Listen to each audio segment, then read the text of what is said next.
The Intergalactic Union of Peaceful and Somewhat Cowardly Species, IUPSC, prided itself on its meticulous bureaucracy and absolute commitment to nonviolence. The security at their grand galactic summit, held on an enormous space station floating somewhere in neutral space, was on paper the most advanced in the known universe. It was also, as it turned out, woefully unprepared for the arrival of the first-ever human delegation. Chief of Security Blorks, a six-eyed, tentacle-limbed veteran of countless diplomatic debacles, had already developed a migraine cluster in all three of his brains before the humans had even stepped off their ship. The security scanner, a highly sophisticated AI program to detect weapons, threats, and anything that might cause an intergalactic incident, had been running for 15 straight minutes. It had yet to recover from its first scan. Blorks stared at the screen in mounting horror. Subjects identified. Human. Unarmed. Threat level. Catastrophic error. Error. Why is it still scanning them? Blorks demanded, his tentacles curling in distress. One of his subordinates, a particularly jittery amphibious being from the Kuthak species, wrung his hands. Sir, it keeps trying to find their weapons. It refuses to believe they don't have any. Blorks turned his weary gaze to the group of humans standing patiently in the scanner's glow. Major Hank Bulldog Turner, a U.S. Marine built like an armored transport, stood at the front, chewing on something that Blorks suspected was an entire meal compressed into an unappetizing block. Next to him, Captain Steve Maverick O'Connell of the U.S. Air Force Security Forces adjusted his perfectly pressed uniform while sipping from a travel mug. Behind them stood Sergeant Ramirez, a Marine with biceps the size of small moons, absently cracking his knuckles loud enough to make some of the nearby alien diplomats whimper. They didn't appear to be doing anything remotely threatening.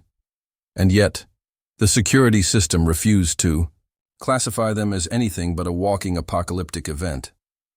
Blorks pressed a button on the console. Apologies, esteemed humans. There seems to be a malfunction in our system.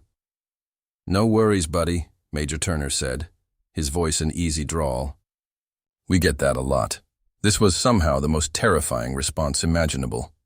The scanner, after running its 47th scan, displayed its final results. Subjects, still unarmed, still terrifying. Recommend immediate surrender. Then, with a mechanical groan, it simply shut itself down. Blorks watched as a small wisp of smoke drifted from its circuits. The humans looked around expectantly. So, we good? Captain O'Connell asked, adjusting his sunglasses. Blorks swallowed his mounting terror and forced himself to regain some semblance of professionalism. Yes, of course. Please proceed. The moment the humans stepped through, several diplomats scattered, pretending to be very interested in the distant walls. A Brontaxian warrior, standing nearly 10 feet tall in 3 layers of ceremonial armor, edged backward as Major Turner passed him, his rocky face twitching in alarm. Blorks barely held in a sigh. This is fine. Everything is fine. Then, just as he thought the worst was over, an ambassador from the Fliberian delegation waddled up to him, his gelatinous body jiggling with concern. Security Chief Blorks, he whispered, eyes darting to the humans. We must arm them, Blorks groaned. Ambassador Wiblick, I assure you they do not need weapons. But it is law. All security forces must be armed before entering the summit. Blorks opened his mouth to argue, then stopped. He turned to glance at the humans. Major Turner had just grabbed a small protein bar from his belt pouch. The Brontaxian next to him flinched so hard he nearly toppled over. Captain O'Connell had produced a second travel mug and was pouring a stream of dark liquid into it from a suspiciously military-looking thermos. A Kuthak warrior, who had no visible mouth, somehow made a gagging noise at the smell. Sergeant Ramirez was looking at his reflection in a polished wall panel and flexing. 2 diplomats fainted. Blorks sighed deeply and turned back to Ambassador Wiblick. You want to arm them? Be my guest. The Fliberian ambassador wobbled forward, holding a pair of energy pistols in his gelatinous appendages. "Honored humans, as per security protocol, you must be equipped with—" "No thanks," Major Turner said cheerfully. "We're good." Ambassador Wiblick blinked, or at least Blorks thought he did. It was hard to tell with his anatomy. But... Captain O'Connell took a sip from his mug. "Nah, don't worry about it." Ambassador Wiblick turned to Blorks in sheer horror. "They refuse to take weapons. What does this mean?" Blorks exhaled slowly. "It means we're all in a lot of trouble." A soft chime rang out across the space station, signaling the beginning of the summit. Delegates bustled into the grand chamber, eager to begin the talks. The humans, oblivious to the existential crisis they had just caused, followed along. Blorks had no idea what was about to happen next. But, as he watched the largest, toughest warriors in the galaxy make every effort to avoid direct eye contact with the humans, he suspected it would not be a peaceful day. He rubbed his forehead and muttered to himself, "I should have taken that desk job." The Grand Galactic Summit Chamber was a sprawling circular room filled with towering crystalline pillars and seats arranged in tiers according to a species' diplomatic ranking. The higher one's seat, the more influence one wielded in the Intergalactic Union of Peaceful and Somewhat Cowardly Species, IUPSC. Naturally, the humans had been given seats somewhere in the lower middle section, right above the species classified as mostly harmless, but far below the ones classified as mildly terrifying but with good table manners. It was a diplomatic honor, apparently. Major Hank Turner slouched comfortably in his chair, munching on what looked like a dehydrated piece of cardboard, but was, in fact, an MRE cracker. Next to him, Captain Steve O'Connell took another sip. From his ever-present travel mug, calmly surveying the chamber with the cool detachment of a man looking for the nearest air-conditioning vent. Sergeant Ramirez, meanwhile, had already begun an impromptu arm-wrestling match with a Fliberian diplomat, whose gelatinous limbs were visibly struggling to maintain their shape under the sheer force of Ramirez's grip. Across the chamber, high, above them, Ambassador Xylox of the Brontaxian Dominion adjusted his ceremonial battle plating and cleared his throat, his voice booming through the chamber. "We gather today," Xylox announced, his voice filled with practiced gravitas, "to discuss matters of utmost importance to the stability of our galaxy. Trade agreements, territorial disputes, and—" A loud crunch echoed through the chamber. All eyes turned to Major Turner, who had just taken another bite of his cracker. He blinked at the attention. "What?" The silence stretched for a moment before Xylox hesitantly continued. "And ensuring peaceful cooperation among all species. As always, we—" Another, somehow even louder crunch. Xylox visibly flinched. Several diplomats shifted uncomfortably. A Cuthak psychic warrior in the front row shuddered, his antennae twitching as though he'd just received an unsolicited mental image he deeply regretted. Ambassador Wiblick of the Fliberians hesitantly raised a gelatinous limb. "Excuse me, esteemed human," he said with as much diplomacy as he could muster, "but what exactly are you eating?" Major Turner glanced down at the bland-looking square in his hand. "Oh, this?" He held it up, as if presenting a sacred relic, MRE cracker. Another Cuthak warrior, a trained telepath with decades of battlefield experience, accidentally skimmed Major Turner's surface thoughts and immediately doubled over in his chair, gasping. "By the stars," he wheezed, clutching his head. It's so dry." Turner shrugged. "Yeah, it's not great." A collective murmur of unease rippled through the chamber. Captain O'Connell took another leisurely sip from his mug. "You should see what they call spaghetti in these things," he commented, shaking his head.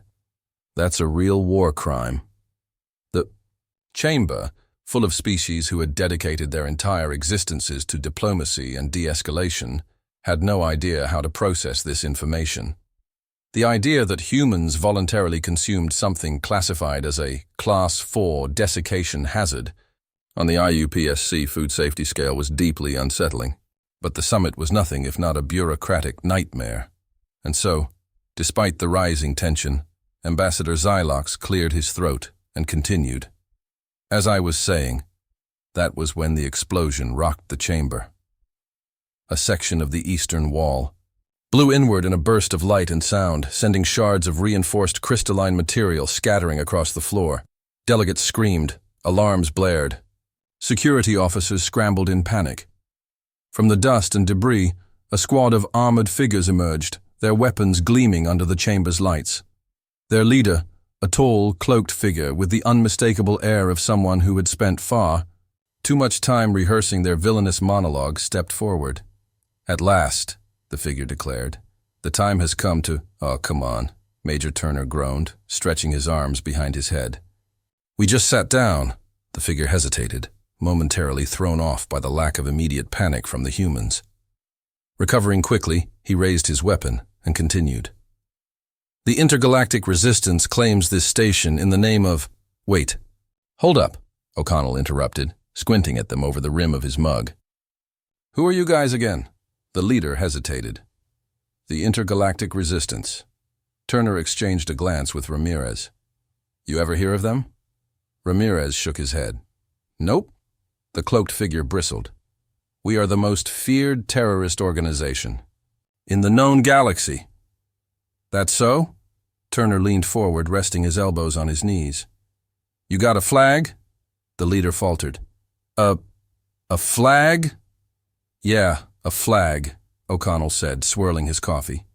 "You can't just go claiming stuff without a flag. That's like intergalactic law," the leader sputtered. "That is not intergalactic law." O'Connell turned to a nearby IUPSC legal officer, who was still cowering behind his desk. "That a law?" The terrified legal officer hesitated. "Well, technically, for an official act of annexation." "See?" O'Connell said smugly. "Gotta have a flag." The leader's hands clenched around his weapon. "Enough of this foolishness. Surrender, or we will—" All right, Turner sighed, getting to his feet. "Let's get this over with." His side, Ramirez cracked his knuckles with the sound of tectonic plates shifting. O'Connell, with the calm patience of a man who had seen this exact scenario play out far too many times, took one last sip of his coffee before setting his mug down with exaggerated care. The Intergalactic Resistance opened fire. It went about, as well as one might expect. A Brontaxian delegate dived under a table as a bolt of energy blasted toward Major Turner. Turner, who had only been mildly paying attention, shifted his weight slightly to the left. The bolt missed him entirely and ricocheted off his untouched MRE cracker, deflecting into the ceiling. "Wow," O'Connell mused, watching the scorched impact. "That thing really is a war crime." The nearest resistance fighter swung the butt of his weapon at Turner's head. Turner caught it mid-swing, casually yanked it from the attacker's grip, and examined it with mild interest. "Huh, lighter than I expected." A Fliberian assassin, attempting a sneak attack, launched himself at Ramirez with arms outstretched. In an attempt to smother him in a combat hug, Ramirez, operating entirely on instinct, hugged him back. The Fliberian blacked out instantly from the sheer force. One of the Cuthak psychic soldiers attempted to infiltrate O'Connell's mind. His mistake was choosing to do so right as the Air Force captain was thinking about a particularly greasy gas station burrito he'd eaten 3 weeks ago. The psychic staggered backward with a strangled cry, clutched his head, and collapsed. Within minutes, the once proud Intergalactic Resistance was in complete disarray. Turner handed the confiscated weapon to a confused IUPSC security officer. Ramirez flexed idly, sending the last standing attacker scurrying for the exit. O'Connell picked up his coffee, took another sip, and sighed contentedly. Blorks, peeking, out from behind a security console, watched in abject horror. He turned to one of his subordinates. "Update their classification." The subordinate gulped. "To what, sir?" Blorks exhaled. "Too dangerous to engage, too confusing to understand." "And make it official." Across the chamber, Major Turner stretched. "Well, that was fun. What's for lunch?" The Galactic Summit Chamber was a disaster zone. Shattered crystal pillars lay in ruin, the air thick with smoke and the smell of burned upholstery. Unconscious resistance fighters were strewn across the floor like confetti after an especially rowdy parade. IUPSC security officers, whose entire job description involved avoiding violence at all costs, stood in shocked silence, still clutching their entirely useless weapons. At the center of the devastation, Major Turner dusted off his sleeves. "Sergeant." Ramirez adjusted his gloves, and Captain O'Connell took another sip from his coffee, completely unfazed by the destruction surrounding them. Somewhere in the upper tiers, a Brontaxian delegate muttered, "That was the single most terrifying display of combat efficiency I have ever seen." His companion, a Kuthak psychic warrior, was still curled in the fetal position, rocking back and forth and whispering, "The burrito, the burrito." The room, still reeling from the sheer absurdity of what had just happened, was plunged into a stunned silence. And then, as if the universe had simply had enough of maintaining even the illusion of order, the emergency sirens blared. Chief of Security Blorks, who had been standing rigidly still for the past several minutes, staring blankly at nothing, snapped back to reality as a frantic officer ran up to him, his gills flaring in panic. "Sir! We have a major security breach." Blorks blinked slowly. "Bigger than the unarmed humans single-handedly obliterating an entire strike force in less than 90 seconds? "Yes, sir." The officer was practically vibrating in terror. "Another wave of attackers just boarded the station.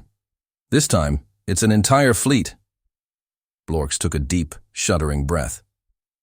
"Of course it is." Major Turner clapped his hands together, stretching his shoulders like he was about to start a morning workout. "All right, guess we got some more work to do." Captain O'Connell sighed, putting his coffee down with exaggerated reluctance. "Man, I was really hoping to nap after this." Sergeant Ramirez cracked his neck, rolling his shoulders. "This diplomatic mission is turning out way better than I thought." Blorks turned to face them, eyes wide with barely contained horror.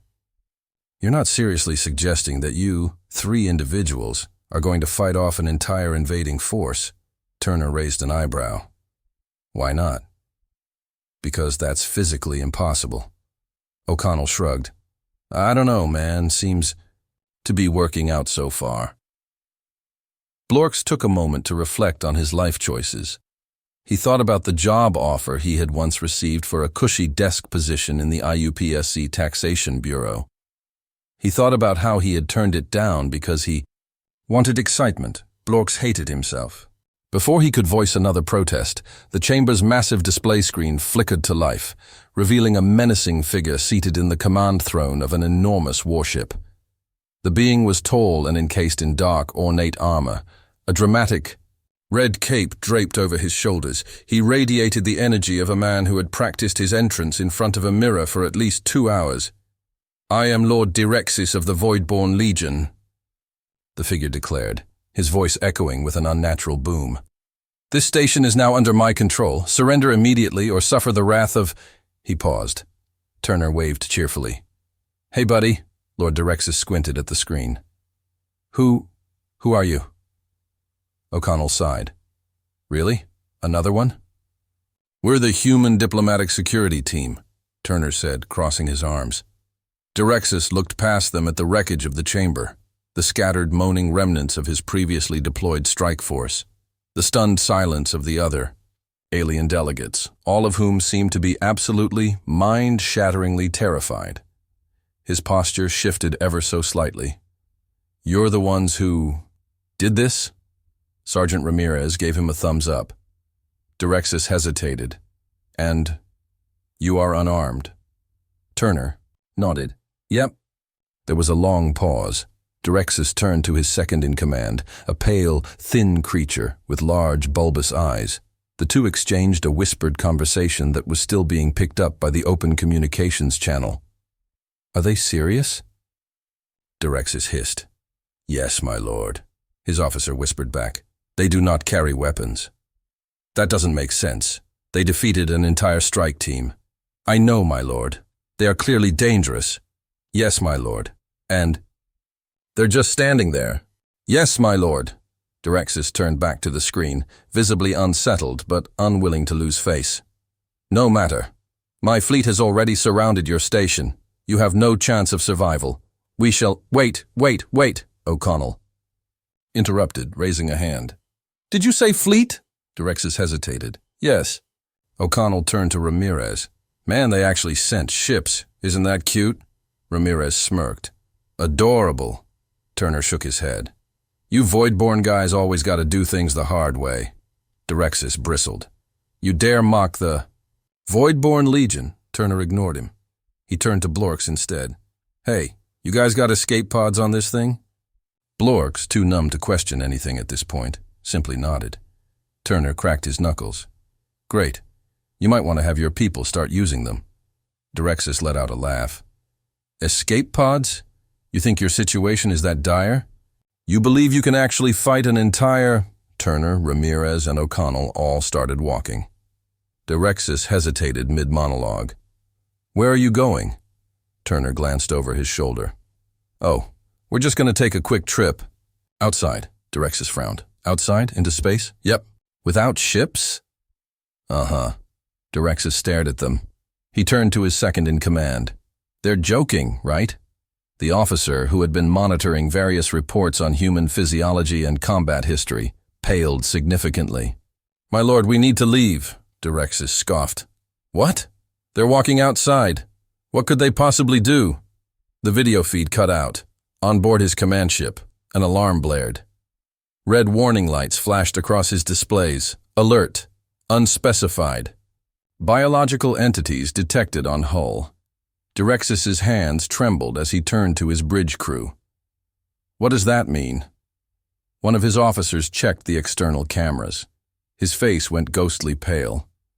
My lord.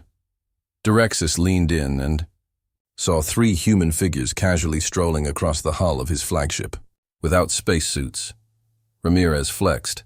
A nearby bulkhead cracked. O'Connell took a sip of his coffee. A turret exploded. Turner grinned. Direxis screamed. On the Galactic summit station, Blorks, watching the external monitors in absolute shock, let out a strangled noise that was half a sob and half a wheeze. New classification, he croaked. Humans are now officially listed as unstoppable. The IUPSC filed the amendment immediately. The bridge of the Voidborn flagship was in full meltdown. Alarms blared, red emergency lights cast eerie shadows across the control panels, and officers scrambled like panicked rodents.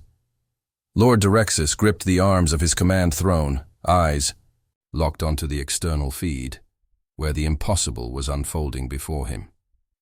3 human figures strolled casually across the hull of his warship. In the vacuum of space, without protective suits. Major Turner adjusted the sleeves of his uniform like he was about to start a workout. Captain O'Connell sipped from his coffee, which somehow remained perfectly in his mug despite the complete lack of gravity. Sergeant Ramirez was rolling his shoulders, cracking his knuckles, and much to the horror of everyone watching, grinning. Direxis's hands trembled as he turned to his second-in-command. What are they? The officer, his pale complexion now resembling something between a sheet of paper and an existential crisis, swallowed hard. My lord, they are humans. Direxis turned back to the screen. But they're outside, in space, without gear. The officer hesitated before whispering, Yes, my lord. Direxis turned to another officer. And they're walking. Yes, my lord. And the one in the front is drinking coffee? Yes, my lord. Direxis inhaled deeply, his entire body trembling with barely contained panic. How? The officer frantically cycled through his display. We don't know. Our sensors say they should be dead. On the screen, Ramirez stretched, his movements slow and deliberate. Then, with an effortless flick of his wrist, he punched the hull. The entire warship lurched. Direxis grabbed onto his throne to steady himself as klaxons blared and his officers screamed. "What was that?" he shrieked. The officer checked the readings and immediately looked like he wanted to faint. The human just punched through 3 layers of armor plating. Direxis's eye twitched. "You're telling me one man, unarmed, just tore through the most advanced reinforced hull in the known galaxy?" The officer nodded weakly. Direxis slowly turned back to the screen, his previously indignant arrogance dissolving into pure, unfiltered terror. Out on the hull, Ramirez grinned as he shook out his hand. "A little tougher than the last ship, but not by much." Turner sighed. "You know, I was really hoping these guys would last longer." O'Connell took another sip of his coffee. "What's our plan? We taking this ship, or are we just sending a message?" Turner tapped his chin. "Let's see how they react first." Inside the bridge, Direxis was already spiraling into hysteria. "They're not even trying, and they're destroying my ship." He whipped toward his officers. "Fire everything!" The crew hesitated. One of the gunnery officers coughed. My lord, we'd be firing at ourselves." Direxis clenched his fists. "I don't care. Just get them off my ship." The moment the order was given, every available turret rotated toward the hull and opened fire. Point-blank range, heavy plasma bolts, ion disruptors, even their experimental gravitic annihilation cannons, all of them converged in a desperate overkill attempt to remove the 3 human threats. The bridge erupted in smoke and static as the external cameras overloaded. For a few moments, Direxis allowed himself to breathe, chest heaving. Then the alarms stopped. The screen flickered back to life.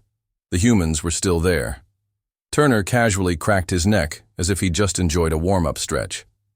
O'Connell wiped a bit of soot off his sleeve. Ramirez, the absolute lunatic, was standing in a crater where the gravitic cannon had impacted, looking mildly impressed. Then Ramirez flexed. The surrounding hull buckled inward. Direxis screamed. "They're getting stronger!" On the screen, Turner tilted his head as if noticing the bridge cameras for the first time. He raised a hand and waved. Direxis threw himself off his throne. "Retreat! Full retreat! Abandon the ship! Abandon the—" Before he could finish, O'Connell raised one foot and, with all the enthusiasm of someone checking for a loose floorboard, stomped. The warship snapped in half. Direxis's scream was the last thing recorded before the emergency escape pods fired off in rapid succession, hundreds of them launching from the disintegrating vessel. On board the Galactic Summit Station, Chief of Security Blorks watched in stunned silence as the void-born fleet, once an imposing armada, suddenly turned tail and jumped to hyperspace at full emergency speed. The screen zoomed in on the destruction of the flagship. There, standing amidst floating debris and the distant glow of retreating enemy ships, were the 3 humans. Completely unharmed, Blorks's mind could not, under any circumstances, process this. Next to him, an IUPSC strategist whimpered. "We are so lucky they're on our side." Blork swallowed hard, his entire body shaking. "Update their classification." The strategist gulped. "To what, sir?" Blorks exhaled. "To do not engage, do not provoke, do not interfere." Another officer hesitantly raised a tentacle. "Sir, should we update our tactical doctrine regarding human combat?" Blorks turned slowly, his expression one of absolute exhaustion.